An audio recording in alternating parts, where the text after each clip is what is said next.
ندهن الصينية كويس قوي بالسمنة،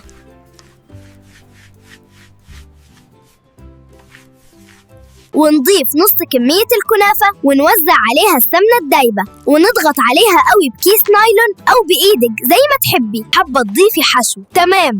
حباها سادة، ضيفي باقي كمية الكنافة ووزعيها كويس، وضيفي باقي السمنة على الوجه.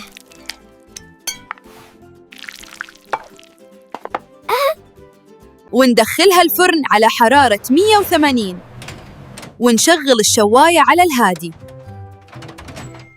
بس نخلي بالنا الشربات بيتسكر مننا علشان بنسيبه يتقل على النار، فكده لما يبرد هيتقل زيادة قوي ويتسكر. أول ما الكنافة تخرج تقلبيها وتصبي عليها الشربات ونغطيها، هتلاقيها مقرمشة من فوق وطرية من جوه. لو عجبتكم الكنافة ما تنسوش تعملوا اشتراك ولايك، عشان بزعل لما حد بيشوف الفيديو ومش بيعمل كده.